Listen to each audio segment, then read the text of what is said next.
Mes étudiants de deuxième année licence Matéco, rebonjour. Dans cette vidéo, je vais corriger l'exercice numéro 5 de la du TD numéro 1.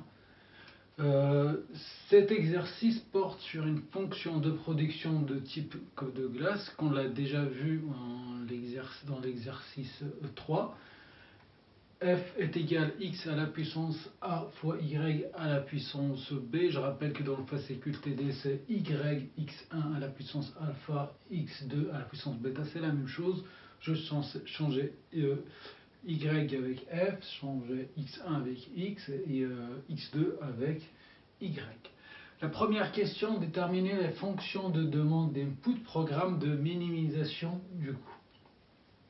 Programme de minimisation ou le programme la fonction de coût de l'entreprise. Donc, question de demande de trouver tout simplement les fonctions de demande des facteurs de production à l'équilibre, c'est-à-dire x étoile et y étoile, x étant facteur de production, y aussi étant facteur de production, et f c'est le volume de la production. La fonction de coût, il dépend des deux facteurs de production x et y. Donc il est égal W1, le coût unitaire du facteur x fois la quantité du facteur x, plus W2 qui est W2, le coût unitaire du facteur y, fois la quantité du facteur y. C'est la fonction du coût total. Le programme de l'entreprise, elle minimise sa fonction de coût sous la contrainte de la fonction de production ou la contrainte de la technologie de production. Pourquoi min? Parce que c'est demandé dans l'exercice, une demande de minimiser. Et quand on minimise, on est dans les fonctions de demande de type xienne. Je vous rappelle qu'il y a fonction de demande marshallienne et fonction de demande xienne. Fonction de demande marshallienne, c'est quand on maximise l'utilité sous contrainte budgétaire, on maximise le profit, on maximise le chiffre d'affaires sous contrainte de fonction de coût de production. Et fonction xienne, c'est qu'on minimise les coûts à un niveau de production fixe ou donné. Donc c'est fonction de minimisation. C'est un programme de minimisation. Lagrangien, il dépend de x, y et de lambda.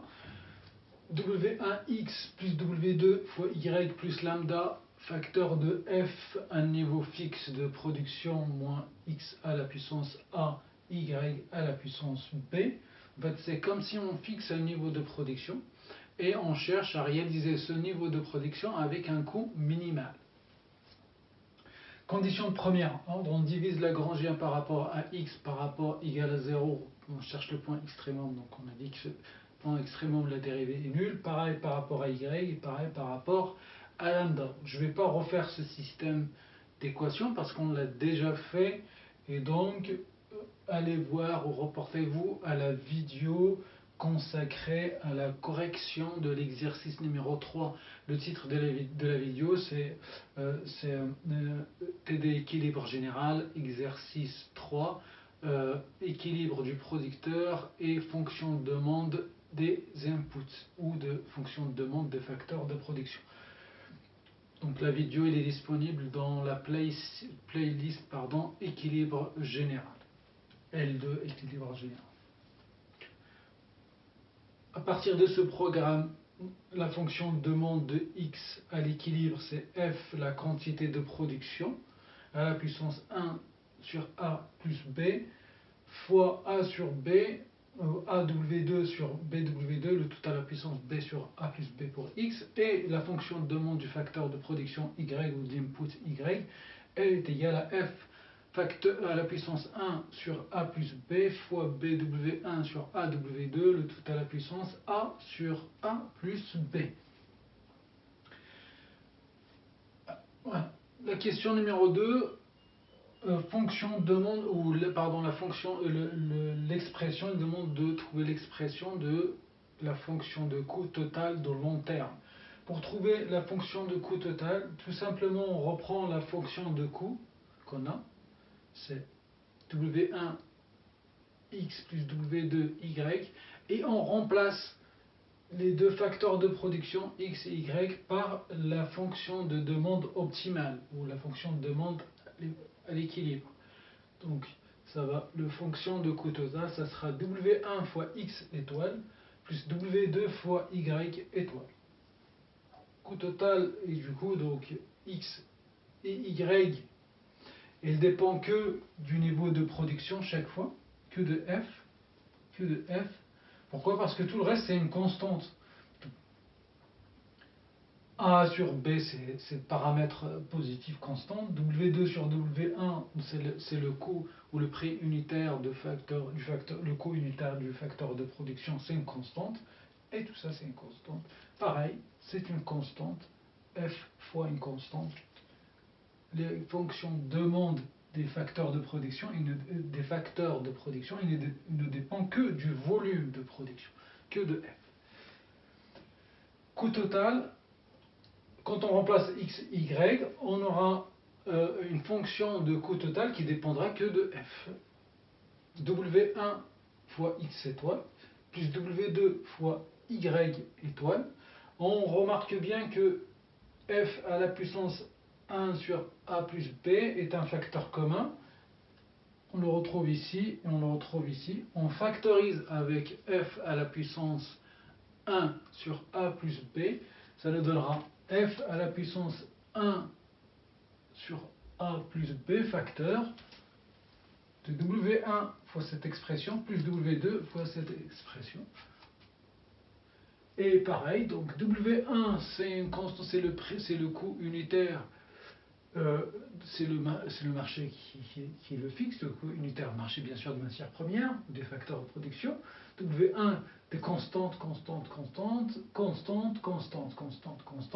toute cette expression est une constante, on va la nommer grand A. Donc cette constante, ce qui est entre crochets, c'est grand A, c'est une constante qui est positive, vu que W est positif, A est positif, B est positif, W2 positif, W1 positif, à la puissance, donc c'est positif, W2 positif, B positif, A positif, W1, W positif, l'expression est positive, à la puissance, donc c'est positif. Cette expression est une constante nommée grand A et qui est positive.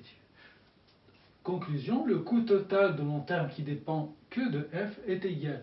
F, c'est le niveau de production, à la puissance 1 sur a plus b fois a, à la constante qu'on a remplacée. Deuxième partie de la question, il demande quelle est la relation entre le coût moyen de long terme et le coût marginal de long terme. Donc avant de traiter juste ces deux points, c'est une fonction de coût total de long terme et non pas une fonction de court terme. Pourquoi? La différence, c'est que dans le long terme, il n'y a pas de coût fixe. La fonction ou le coût de production, la fonction de coût de production, la fonction du coût total est une fonction qui dépend du quantité produite et c'est une partie variable. C'est-à-dire le coût total de long terme est un coût variable, il n'y a pas de coût fixe. A l'inverse d'une fonction de coût total de court terme, vous avez coût variable plus coût fixe. Il y a le coût variable et il y a le coût fixe. Long terme, il n'y a pas de coût fixe, il n'y a que coût variable, où la totalité des coûts, c'est des coûts variables. Le coût moyen de long terme, c'est le coût total divisé par F. On divise cette expression par F. A, il reste, et F, on remonte le F, ça fera moins 1. Donc F à la puissance 1, F à la puissance 1 sur A plus B moins 1, ça fait 1 moins A moins B sur A plus B, tout simplement. Là, l'expression du coût moyen de long terme. Coût marginal de long terme, on dérive par rapport à F, donc A est une constante, on dérive par rapport à F, ça sera 1 sur A plus B qui viendra ici devant, donc fois A, ça fait A sur A plus B, fois F et moins 1, et 1 sur A plus B moins 1, ça fait 1 moins A moins B, sur A plus B. Voilà la dérivée du coût marginal de long terme. Et la question demande quelle est la relation entre coût moyen de long terme et coût marginal de long terme. sachez que quand on divise le coût moyen de long terme sur le coût marginal de long terme, on obtient ce qu'on appelle le degré d'homogénéité. Je divise coût moyen de long terme par coût marginal de long terme, donc je réécris juste l'expression. Après, on simplifie avec cette expression qui est là et qui est là, le A avec le A, et il nous reste 1 sur A plus B, 1 sur A plus B, donc ça fait A plus B. A plus B, c'est le degré d'homogénéité. Et on a vu, donc s'il est homogène de degré 1, c'est que les rendements d'échelle sont constants. Si le degré d'homogénéité est supérieur à 1, c'est les rendements d'échelle croissants. Si le degré d'homogénéité est inférieur à 1, c'est les rendements d'échelle sont décroissants. Remarque, si A plus B est supérieur à 1, c'est-à-dire le degré d'homogénéité est supérieur à 1, c'est qu'on a on a une situation de rendement d'échelle croissant. Donc le coût moyen à long terme, s'il est supérieur à 1, ça veut dire que le coût moyen à long terme est supérieur au coût marginal. Le coût moyen supérieur au coût marginal. Et donc, on est en présence d'un monopole naturel.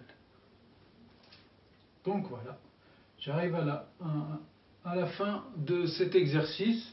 C'était pas très compliqué, à part la question qui est ici, donc pour trouver les fonctions de demande des inputs. Mais bon, c'est une question qu'on l'a déjà traitée dans l'exercice 3, consacrée ou relative à l'équilibre du producteur et les fonctions de demande des inputs. Voilà, je vous dis bon courage pour la suite et pour la révision, et à très bientôt.